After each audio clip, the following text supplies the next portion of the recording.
I knew it. I knew I would. There we go. Good evening, everyone. My name is Jen Park. I'm the Community Engagement and Talent Development Specialist. On behalf of, for Ramapo Catskill Library System, on behalf of RCLS, we are so thrilled to support tonight's program hosted by the Coalition for Library Workers of Color. We're so happy to welcome Nana here this evening. Just a couple of housekeeping rules. If you have any technology issues, please send me a private message in the chat, or you can email me. I will be monitoring my email, jen@rcls.org. If you are in need of continuing education for this evening's program and you are attending the live session, you can also email me at the same address I provided, and I will issue you a certificate. Towards the end of the week, I will be sending out a follow-up email with any resources provided during this evening's program. I will also be providing an online, a link to an online survey evaluation form. If you don't mind taking a few minutes to fill that out, it would be greatly appreciated. Along the course of this evening, if you have any thoughts regarding programming or initiatives, feel free to email me as well, and we will determine how we can fit that into our continuing education schedule and purview. With that, I'm going to turn it over to two members for the Coalition for Library Workers of Color, Peyton Powell and Emily Dowie. Emily is a librarian at Pearl River, and Peyton works within the Finkelstein Memorial Library. So thank you so much to both of you. And with that, I will monitor the chat and if any tech issues arrive, and just be here to support. So thank you so much. Thank you. Thank you, Nana. Hi, everyone. Oh. Hi, everyone. My name is Emily Dowie, and I'm the teen librarian at Pearl River Public Library, and I'm also the president and founder of the Coalition for Library Workers of Color. Peyton, would you like to introduce yourself? Sure. My name is Peyton Powell, and I am a librarian assistant at Finkelstein Memorial Library, and I'm also an educator within the East Ramapo School District, and I am the secretary of the Coalition for Library Workers of Color. Thank you all for joining us tonight. And I really want to thank Nana so much for joining us today. He really did this as a favor to both of us, and he is an amazing writer, and I just want to thank him so much. So without further ado, I'd like to introduce Nana Kwame Adhei-Brenya. Thank you so much. Thank you for having me. I'm super excited to be here. I always love the applause over Zoom. I can see it. I can't hear it, but I can see it. Appreciate it. And so I just want to show everyone Friday Black, the book we're here to talk about. And I also want to thank Nana because he personally signed this copy for me. And he said to Emily, "You are a superhero. Thank you for all you do." And it meant a lot to me. So thank you so much, Nana. Of course. I think you're a superhero too. No, and you know, you saying like I'm doing it as a favor, and obviously I'm happy to do that. But also, I think it's part of the job of being a writer. I'm a big supporter of the library. I have the kind of parents that kind of drop you off in the library when it opens and they pick you up when it closes. So I've sort of just been around books in that way for a long time, and particularly libraries in this system actually. And so I think it's really only right. So I'm happy to get a chance to do this finally. Thank you so much. So let's get started, shall we? What led you to write the book Friday Black? The ideas for these stories are cutting edge, haunting, and they never quite let you go. I wonder how your mind works. The majority of people could never write something like this. So yeah, it's hard for me to pin down any particular thing. It's kind of everything I've ever seen or done that's sort of like brought me here. But and again, I'm not just pandering to the crowd when I say like libraries are a big part of it. That is to say, like I kind of grew up thinking books and reading were cool, and they were part of my life from early on. I had an older sister who was always reading, and I'm from that kind of like OG Harry Potter generation. And so I really remember like books being like not only popular, but maybe like occupying that primary spot in like sort of the consciousness of pop culture. And I never lost that even before Harry Potter. So I think I got lucky to that I was engaged with the act of reading and what it meant to be, you know, like sort of in love with the story. And then I think sort of just growing as a person and deciding that I wanted to say something about a lot of what I was experiencing led to me writing, I think, a book in this sort of vein. That is one that is maybe often overtly politically like concerned, but also maybe sometimes funny, also sometimes just about my life. So I think it was really just living a lot of life in a small amount of spaces got this book to be in the world. Thank you so much, Nana. Would you be willing to read an excerpt from the book for us? Of course. Got it right here. I feel like almost like I have to read the Finkelstein 5. Maybe. Yes. Which is the first story in this book. And yeah, you know, like this is a story, maybe it's proof that like the library stuff matters to me.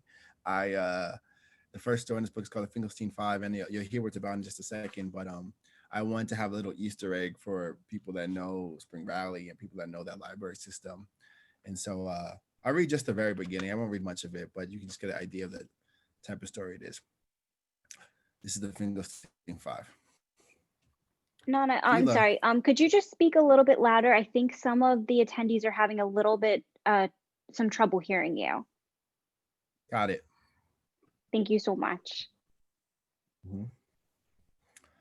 Fila, the headless girl, walked toward Emmanuel. Her neck jagged with red savagery. She was silent, but he could feel her waiting for him to do something, anything. Then his phone rang and he woke up. He took a deep breath and set the blackness in his voice down to a 1.5 on a 10-point scale. Hi there, how you doing today? Yes, I did recently inquire about the status of my application. Well, all right, okay, great to hear. I'll be there. Have a spectacular day. Emmanuel rolled out of bed and brushed his teeth. The house was quiet. His parents had already left for work. That morning, like every morning, the first decision he made regarded his blackness. His skin was a deep, constant brown. In public, when people could actually see him, it was impossible to get his blackness down to anywhere near 1.5. If he wore a tie, wingtip shoes, smiled constantly, used his indoor voice, and kept his hands strapped and calm at his sides, he could get his blackness as low as 4.0. Though Emmanuel was happy about scoring the interview, he also felt guilty about feeling happy about anything. Most people he knew were still mourning the Finkelstein verdict. After 28 minutes of deliberation, a jury of his peers had acquitted George Wilson Dunn of any wrongdoing whatsoever. He had been indicted for allegedly using a chainsaw to hack off the heads of 5 Black children outside the Finkelstein Library in Valley Ridge, South Carolina. The court had ruled that because the children were basically loitering and not actually inside the library reading, as one might expect of productive members of society, it was reasonable that Dunn had felt threatened by these 5 Black young people. And thus, he was well within his rights when he protected himself, his library-loaned DVDs, and his children by going into the back of his Ford F-150 and retrieving his Hawtech Pro 18-inch 48cc chainsaw. Maybe I'll stop there. Yeah. You've gotten everyone who hasn't read that story sufficiently intrigued. Yeah. But that's my favorite story. One, because it's about Finkelstein, and I also work at Finkelstein, and also because it was just such a haunting story, and I think it connects to where we are as a country right now. Yeah, and yeah, I just want to get like sort of like a shout out. I mean, obviously it's a made up place, and I even, because of the darkness of what happens there, I even separated further by making it Valley Ridge, South Carolina. Yeah. But I wanted, if you know, you know, kind of energy. Yeah. But it also connects to my next question about the themes that your book explores. Your book explored so much Black pain that is never really acknowledged or understood in this country. The book showed how Black children are tossed aside and murdered like they mean nothing, how white fear tends to mean more than Black lives, how racism and cultural unrest are nearly impossible to tackle. All this through a satirical lens. How were you able to accomplish this as a writer? I think that I spent a lot of time trying to sort of wrestle with these problems that some of what you just mentioned. And for me, fiction is often basically the optimal, almost like truth-telling sort of space I can occupy. And I think really what I'm often doing, rather than saying this is how you should live or this is what you should do, I'm trying to ask the question at a really high level. I think as a writer, sometimes you're sort of conferring with the reader and saying, yeah, you and me, like, let's think about this on a really, really high level, which requires sort of the reader to open themselves and do this generous act. It requires me to do my due diligence and present the work in a way that I think is engaging and also not shying away from reality. But yeah, so for me, it's all about like thinking about the characters and the situation of the story, but also just, I know that my personal history is going to become a part of these worlds. So in the case of the Finkelstein Five, for example, I was in college when Trayvon Martin was murdered. So was and that I, yeah. had a really sort of big effect on me. And I remember thinking like, we have to do something. I'm going to change this. Like, now I understand what the system is or whatever. And me and one of my good friends anonymously created this pamphlet, which we, like at 4 a.m., got up and threw around the campus everywhere. And it was kind of like this call to arms and this, like, like, we're going to change this and fix this. And, I basically went to sleep thinking I had like ended racism that day. And I was like, well, I did a good job. Let me go to bed now. And obviously that's not what I did. And the next day, we woke up and I actually saw a janitor like throwing them out. We had basically just littered. And I remember really not liking that feeling.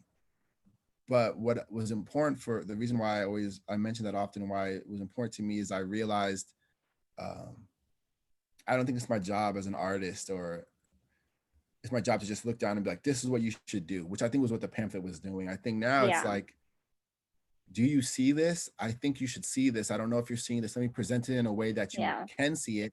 And now let's think about it together at a high level and see what can come of that, as opposed to this sort of on a hill kind of space. So I think that's, and I think I do that in many different ways, often circling the idea of, listen, I think that you're human just like me. And there are a bunch of systems that cause both you and me to reduce someone else's humanity. And how can we like sort of start interrogating that at a high level? Do you think that literature plays a role in, I mean, maybe not ending racism, but healing racism, or maybe healing the divide, or bridging the divide caused by racism? So, I don't think it's like the job of a writer to fix racism or any social ill, but I know that literature can do exactly what you're saying. That is, kind of bridge certain gaps and remind us of our sort of communal humanity. I think that reading in and of itself, the act of reading, is an inherently empathetic gesture to, let's say, listen, I'm going to open these words of someone who is definitely different from me, maybe from a different part of the world, maybe they're from a different time in history. But I'm going to let their way that they think of sentences occupy this space that's usually just for me, this sort of internal monologue brain space.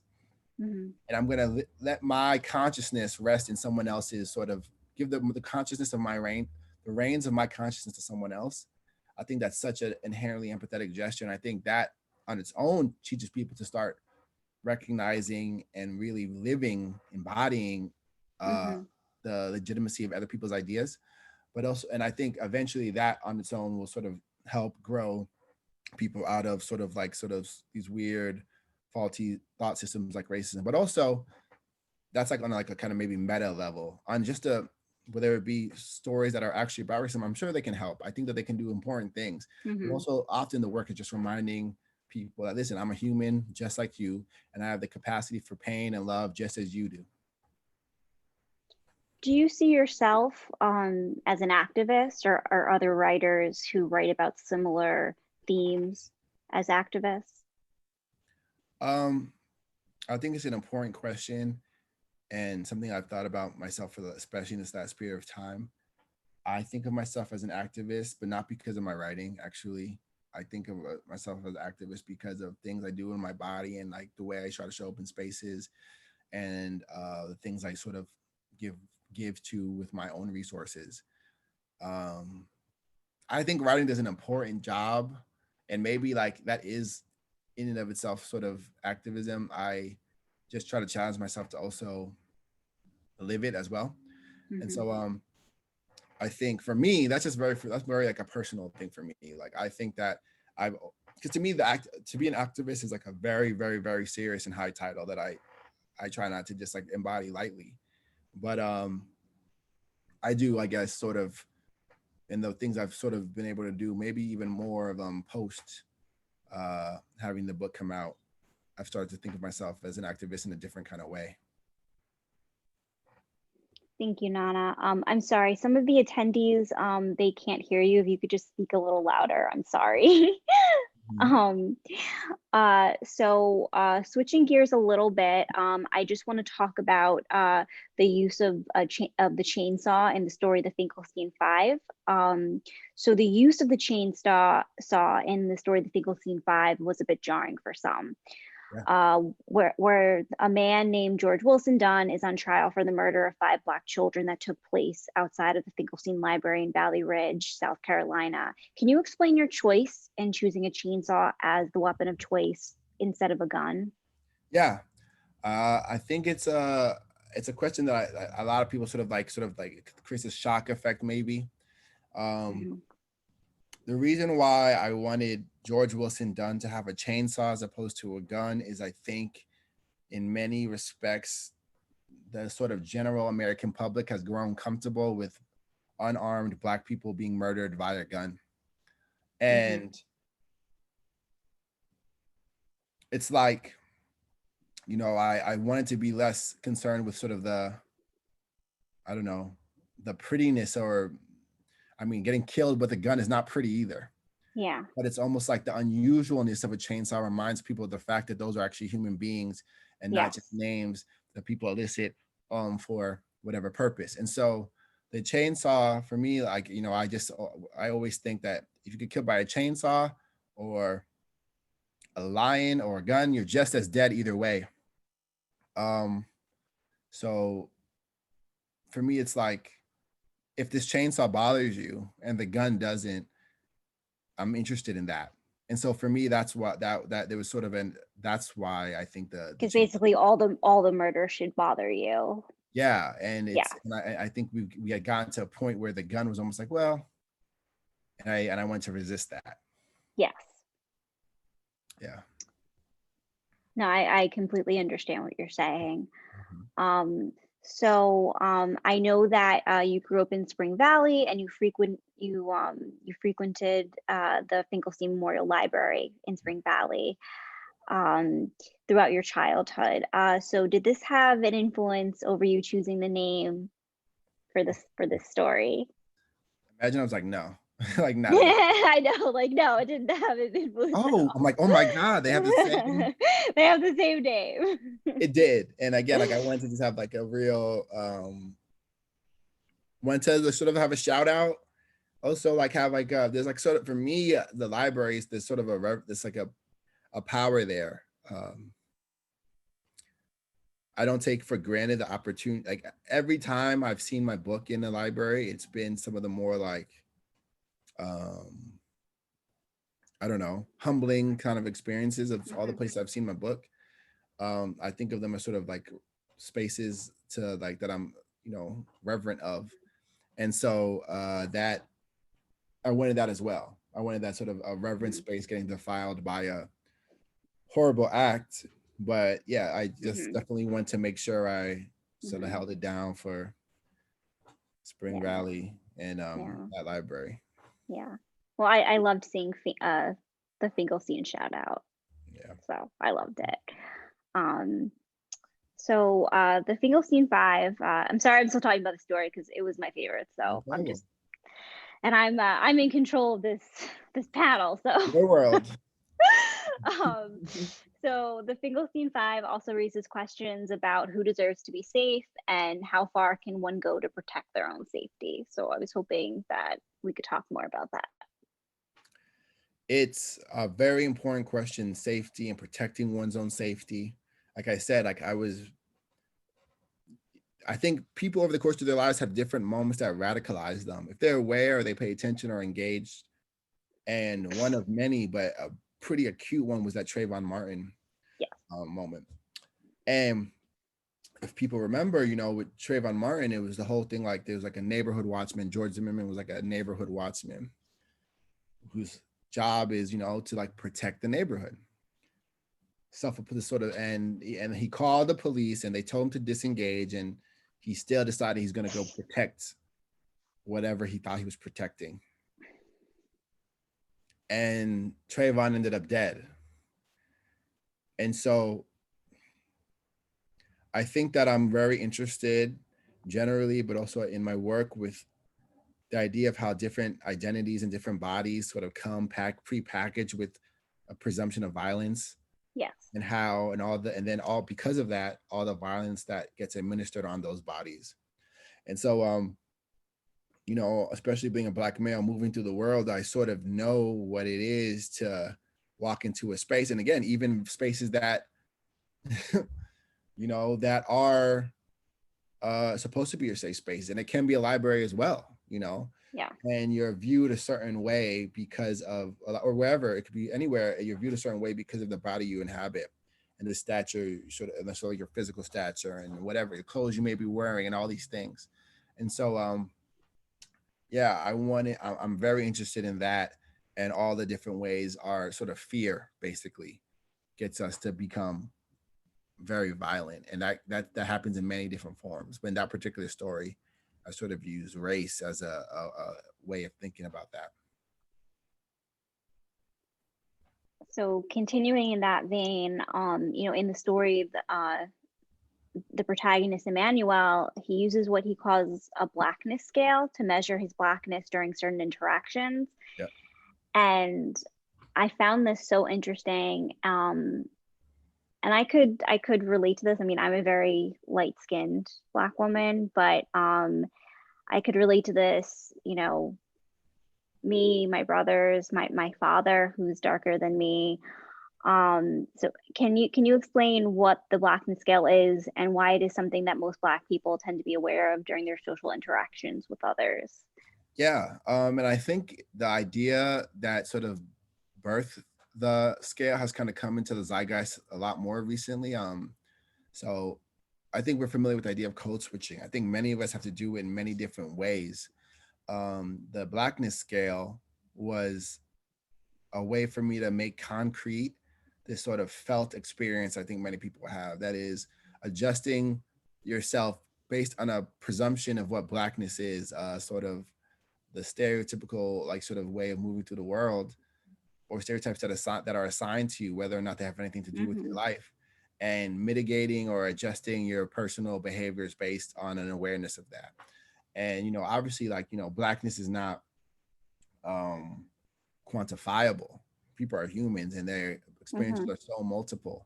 But in that story, it was me sort of taking what is this felt thing and making it concrete and literal, which creates a sort of surreal effect, but also allows me to talk very directly about something I think a lot of people understand.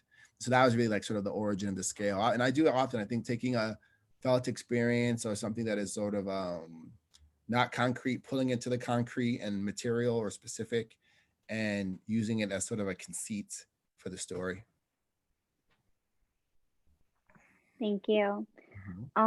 So what made you choose writing as your vessel for advocacy?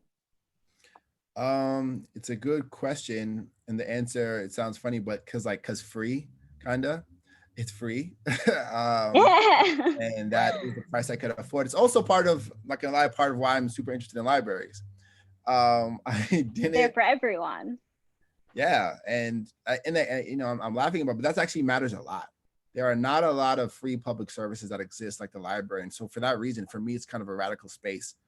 Um, and the access, like I said, that the fact that I can walk into any library and have access to like some of the greatest minds in history, it's huge. It's a big deal, and it's easy to take it for granted. But yeah, for me, that's that's the sort of the thing. Writing, it was free, and also no one could take it away from me. Which is, I guess, connected to the money thing. Like, I know I had a lot to say, or I felt this being compelled to like do or say things, and I didn't have other ways that I had immediate access to. And so for me, that was, it felt really powerful. I could just create a world that was a little bit more, I don't know, fun or harsh or whatever I wanted, other than was right in front of me. And I think a lot of people get into it for that kind of escapist space. And it was a long time before I wrote for a long time before I ever was able to identify as like even thinking I can be a writer in the sense we're talking about now. But I liked writing, and I think I chose it. I know I chose it because all I needed was like a pen and one of my father's legal pads. Yeah. Well, I want to thank you for saying that about libraries. I always love it when people compliment libraries and, you know, recognize that everyone is supposed to get access. So thank you. And I agree with everything that you've just said. So It matters, thank you. it's important. I know that there's not a chance of me being a writer without them. So I would never sort of forget about them. Thank you. So another question, as the holiday season approaches us, we are coming up on Black Friday. Clearly you have experience with working in a retail space as expressed in the stories in Retail and Friday Black. Can you speak about your experience of working in this space and why you chose to express it in the way you did in these stories? 100%. I worked in, I'm sure this crowd probably knows the Palisades Mall for a lot of years. And also the Lowe's Home Improvement by Costco. But I worked in retail a bunch, I guess, from ages 16 to like even through in some parts of grad school. I was in retail spaces, and I did not like them, but I had to for money. And I again, there's a kind of a blessing in disguise thing about, you know, really not wanting to be there, fearing this kind of like almost painful monotony, thinking I'm supposed to do something other than this, even though, you know, there's nothing wrong with doing retail work. I just personally didn't like it, but I had to do it, and just feeling kind of stuck. And as a way of even like almost escaping in the moment, I would kind of think of little stories in my head while I was working. And it naturally kind of became a part of my fiction because it's kind of what I knew. When I was in grad school, I often felt very like, kind of like, damn, like I haven't lived enough life. I spent so much of, I was born in Queens, New York, and I went to, but I'm from Spring Valley. I came when I was like 8 or 9. And so I was writing stories in groups with people who had like seen the whole world, and I hadn't. And I kind of felt like I felt inadequate by comparison. But in the process of writing and like rewriting and figuring out who I was as a writer, I realized there's power, and the thing that I care about in fiction, that can happen anywhere, wherever there are people, really. And so I learned to sort of look at my own experience with a new eye, and it became even the title story was one of those stories. Well, everything you say about retail is definitely true. And I think that when you live in Rockland, you definitely can't avoid working at the Palisades Mall. And I'm quoting Jessica Gordon from the chat. It's kind of a rite of passage.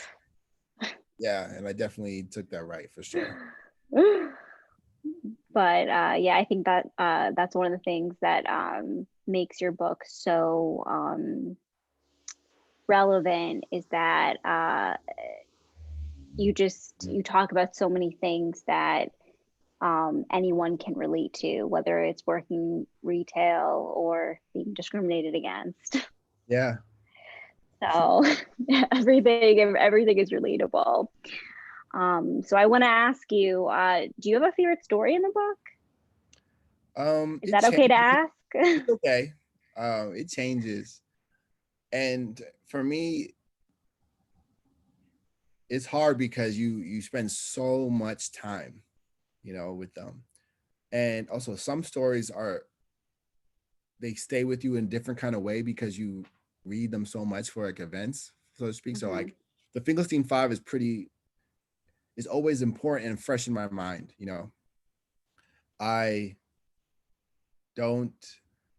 I worked on it so much and so hard, and it's the first story in my book for a reason. It's kind of a story that for me felt like, I'm doing something that I think is particularly me, and also I'm doing something that if someone reads this story and says, you know what, screw this guy, and throws my book in the garbage, at least I said something that really mattered that one time.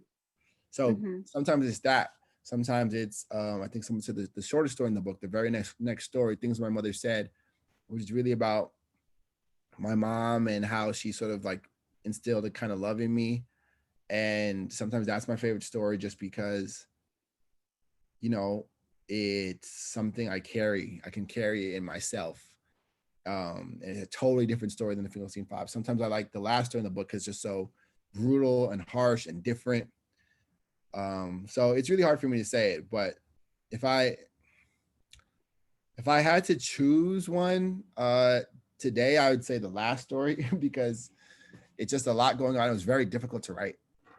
So I like it, and that story has to do with like a nuclear explosion that reoccurs in the space every day, and it's hard to explain in this like really quickly. But if I had to say right now, but also maybe my favorite story is one I haven't even like put out yet. Whoa. Spoiler alert. Yeah. Little trailer, little like done, Oh. Yeah. So your book was published back in 2018, and yet it's still such a relevant read now. What are your thoughts about this? It's crazy to think about it. The book's 2-year birthday is on the 23rd of this month, so just a couple of days this week. And but also like what's important for me to think about is the book was sold a year before it came, like 2 years before it came out. So I wrote this, I wrote a lot of this book several years before 2018. When I wrote most of these stories in this book, I didn't think it was possible for the current American president to be the American president. So I guess sometimes it's very distress making, but also like I'm not naive about the like scope and reality of the problems here. And generally, I think that like I don't think that part of why you choose to write something, because like this is like the long game you're trying to playing for. These are like core human issues that manifest in a particular way in our particular time and space. But it's been crazy for a long time before me, and there is sometimes been a veneer of like, oh, everything's chill and copacetic because of we don't have a actual like lunatic as the president, but there's been a lot of darkness for a long time. So it's unfortunate, but I guess I can't imagine any other way where these kind of things wouldn't be relevant, especially in this relatively short time frame. All right. Well, on that note, let's take some questions from the chat. Awesome. Okay. So from Deborah McDermott, So have you ever thought about expanding any of your stories to a full-length novel?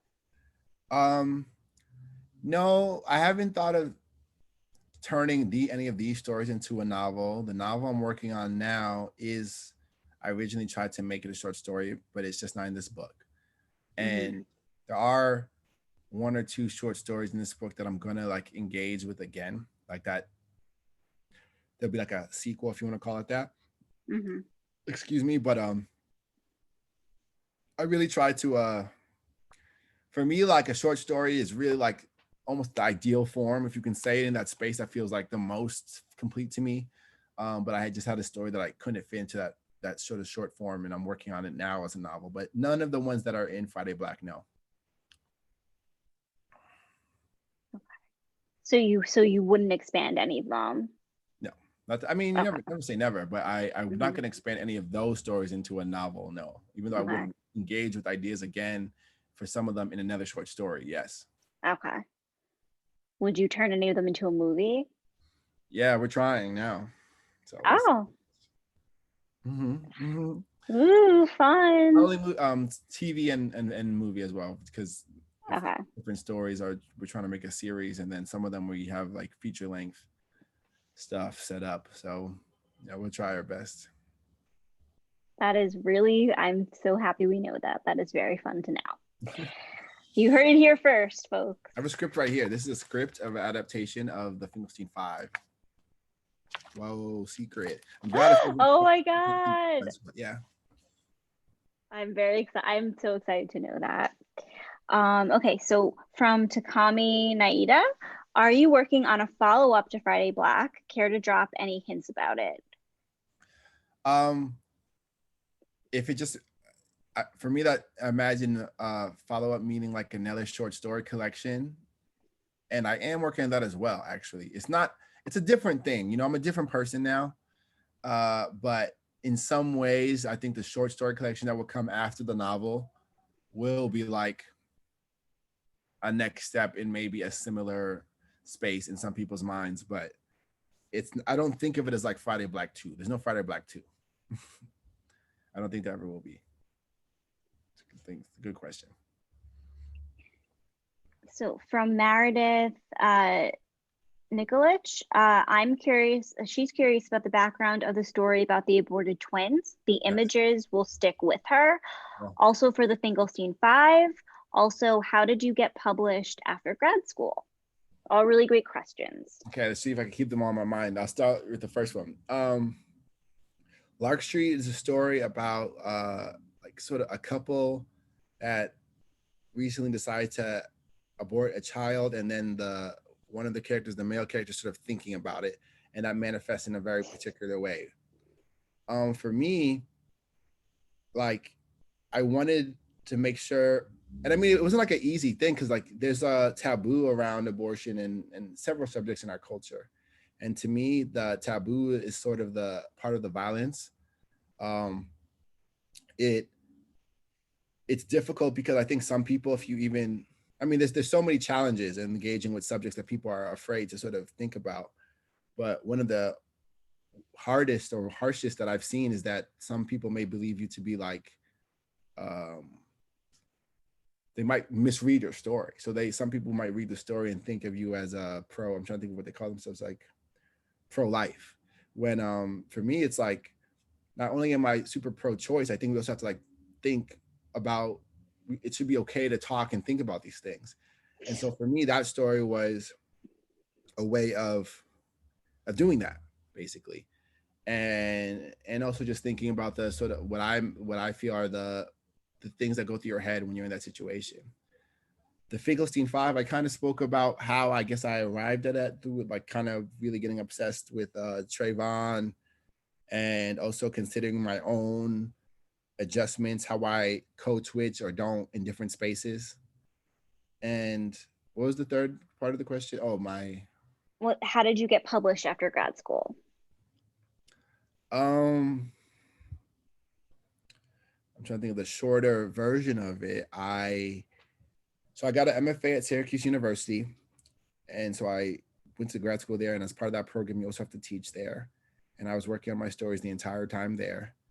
And I was lucky enough to work with my favorite author. That's why I went there. George Saunders was one of my close mentors now, and that was like a huge formative time for me.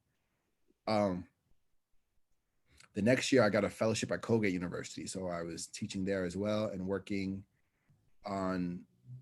I had a manuscript, but I didn't have an agent, like a literary agent, which is part of the process for getting an author, because many of these big publishing companies, they won't read unsolicited manuscripts that are unagented. So meaning you need an agent for the publisher to even look at the manuscript. And so this is like the very short version that's skipping all the breakdowns and like the mental, like sort of like spirals and like the sad crying and revision. Anyways, I got a literary agent. And she was able to sell my book in like 3 months. I only had one person wanted it though. So we had sent out to like maybe 20 people. And one person wanted it, that was Houghton Mifflin, and we did the deal. So that's like the short, abridged version. So this question is from Kim Naples. Yep. What do you think about the urban fiction label used for books? Is it useful for libraries to have an urban fiction section or not? This is a good question. How can I say my answer without sounding like hostile? Just be honest. Like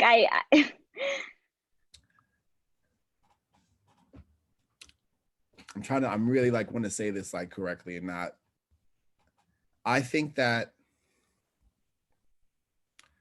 okay, I'm going off the experience of libraries I've seen, which do include libraries in this system. I think that if you prominently display, and again, I'm also not trying to like police people's like pursuits of like what they're interested in or like, I think having urban fiction as somehow like noted is, I guess, okay if that as a sticker like on the maybe as a sticker book. If that author and publisher self-identifies as such, maybe that's okay. What the part that I'm going to skip to though is when I go to a library and I see like Street Vendetta 4 and those kind of books as the primary books that are the urban fiction, and they're presented very like relatively prominently in the space, it can be like super ridiculous. It can be like super absurd and ridiculous, and also like token, and like I guess eventually becomes racist. Actually, there's a certain way of doing it that of presenting what you view as Black fiction or fiction that has been written by African Americans that is not only problematic but extremely detrimental and racist in my view. So I've never like, and again, like also I'm not saying that there isn't like a space for that or people who identify as such, and maybe that's what and that could be beautiful and purposeful. I think that I have seen, maybe I have memory of like urban fiction and with those type of titles that's basically about Black people in gangs and like intense like sex stuff as the only uplifted or the most prominently uplifted art or literature that is written by Black people. And that's wild. So that's how I feel about that. And I could say something, I think like if I, again, like because I'm thinking about the authors who write that stuff, and I don't want to be like dismissive of that.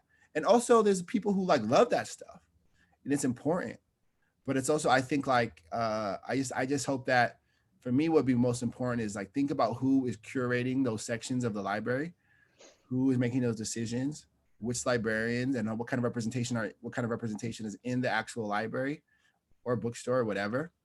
Because I think then you'll have a lot and have the conversation. have the conversation with the staff, and I think that's important. So like, you know, that I don't think you should just disrupt it, like have none of it. I think that having the conversation, understand, like being, obviously you have to be aware of, like, I guess, demand or whatever, but also know you enforce demand by what you put in front of people's faces as well. So that's like sort of my like real quick broad strokes feeling about it. Well, yeah, it's a much larger conversation to be had, because it also leads into a discussion about diversity in libraries. And Yeah. as someone who is, I mean, I consider myself a part of the diversity in libraries discussion, and there's not enough diversity in libraries. So there's not enough people who can, I mean, there's not enough Black people in libraries. I mean, there's not enough people of color in libraries to begin with. But when you think about who's purchasing books for libraries, and Yeah. also, so that's just one part of the discussion, but also I think of an interview with Toni Morrison, and she was talking about how her books were just relegated to African American fiction, and she was trying to say that though the characters in her books happened to be African American, they were human.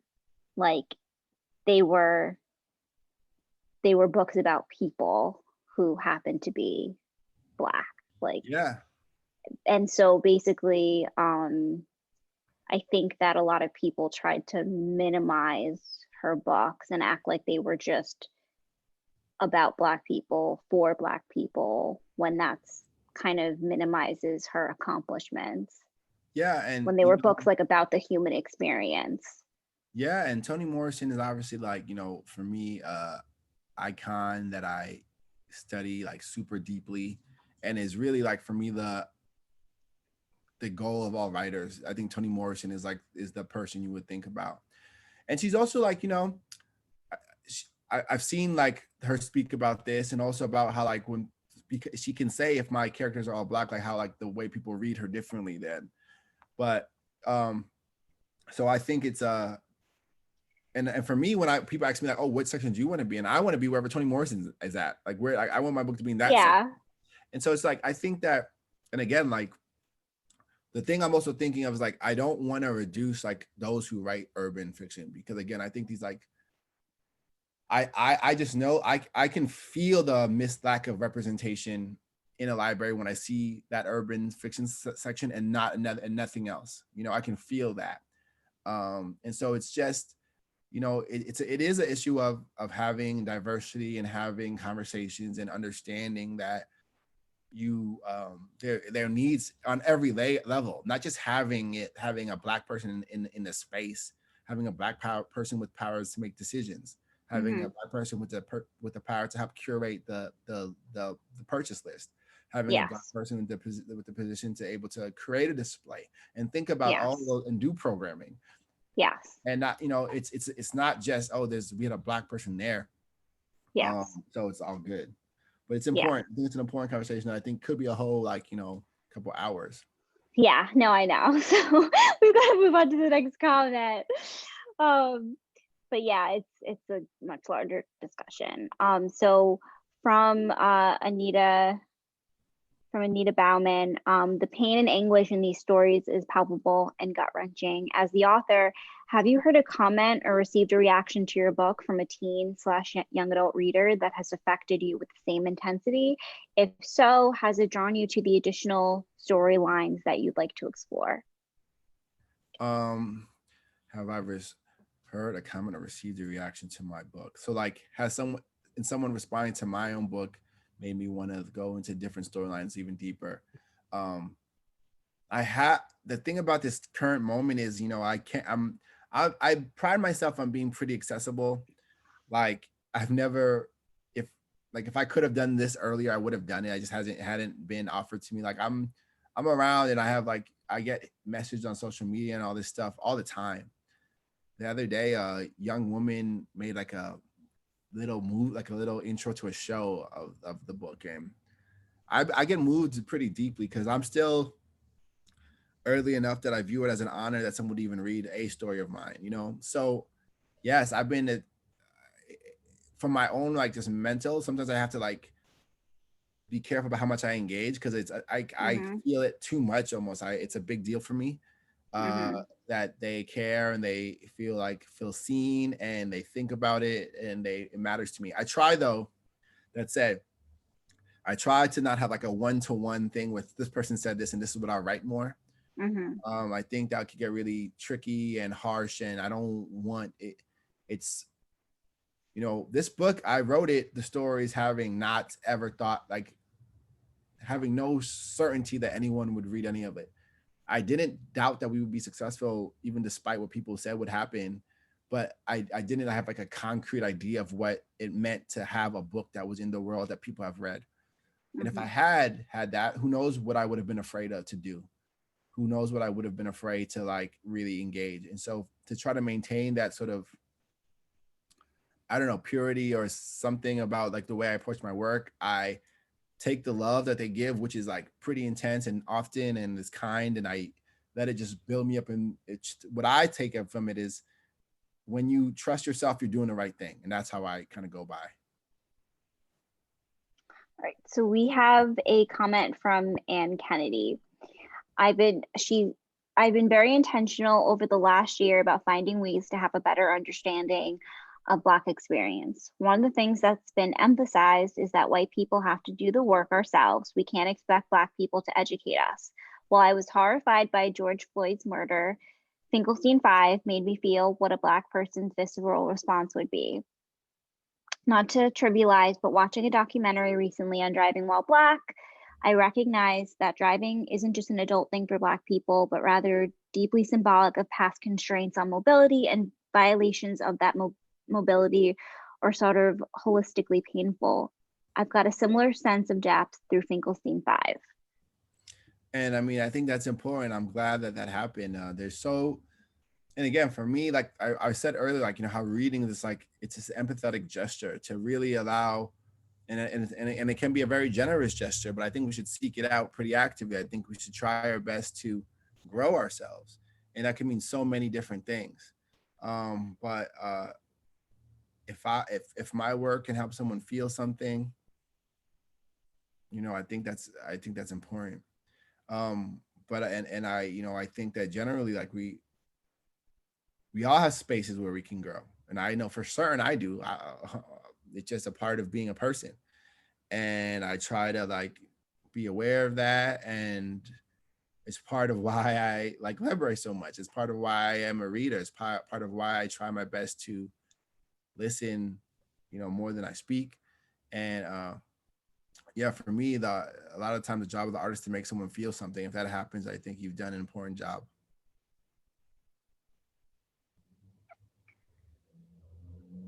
Nana, I want to thank you so much. Do you have anything else you'd like to say to the audience? No, just thank you for being here, and especially to librarians. I think you guys are doing important work. I don't take it for granted. And there is no Friday Black without you guys. So Thank you so much. Thank you. You've definitely made us all feel something tonight. Thank you. Thank you guys. All right, y'all. Thank you everyone for attending, Nana. That was incredible. It was amazing. So thank you everyone. Be on the lookout for a follow-up email, and thank you Emily and Peyton for everything you have done. And I hope everyone has an enjoyable rest of their evening. It's a lot going through my mind right now. That was just so fantastic. So thank you so much. Thank you so much, everybody, for coming, and thank you again, Nana, for taking part. We appreciate Thanks you. to Emily and Peyton. Thank you, Nana. Also, thanks to Peyton Powell and Emily Dowie. Appreciate you guys So much.